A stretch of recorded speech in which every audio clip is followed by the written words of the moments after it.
but it wasn't the behavior of the audience, that they would go to the edge. They would just see an object that was clean cut, that's all. So That's been done for a long time.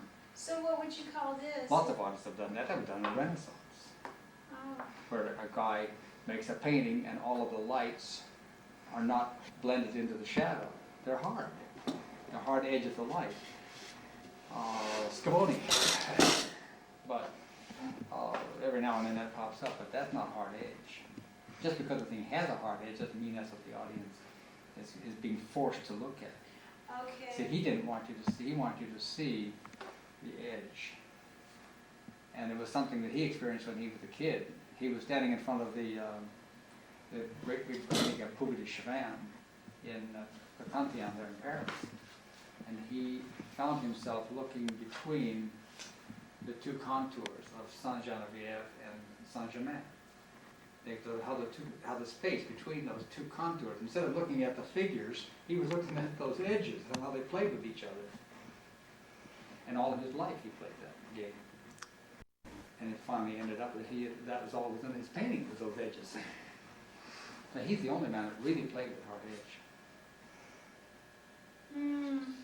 Now see, Matisse actually suggested all of this, because Matisse now broke the form to make the observer look at his line, because the line doesn't make a form.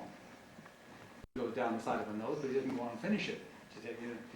It's a line to another line to another line. He makes you see a line. So I think artists fooled around with that before Feitelson, but he was the one that wanted the eye to see, to get to that edge. Which is, Okay. in other words, you wouldn't walk up to somebody and look at the right side of their face. You don't walk up and look at edges. You look at the thing. So Well, the way she works, horizon. Oh, they can make horizon. Nobody can make horizons like the Swedes. They could become endless. but you wouldn't call That it. is a horizon. That's a landscape. Oh. You That's see it, and you sunset. see it, you see. So you see, they all call themselves hard edge, but the real meaning of hard edge was only Feitelson. Okay. You wouldn't call that hard edge. No, they would include it in a hard edge show. They would. Now, because now you see they'll include anything with a hard edge into a show, but they miss the meaning. I don't think anybody knows the meaning, because Feitelson's dead now, and he said nobody understood it anyway. Yeah.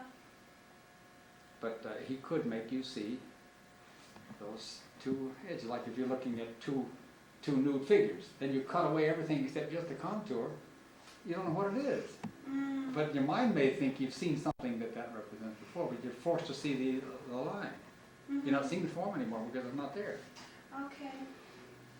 And you wouldn't call this minimalism because it actually has some meaning, it depicts something? Now that wasn't the minimalist movement, really was minimal.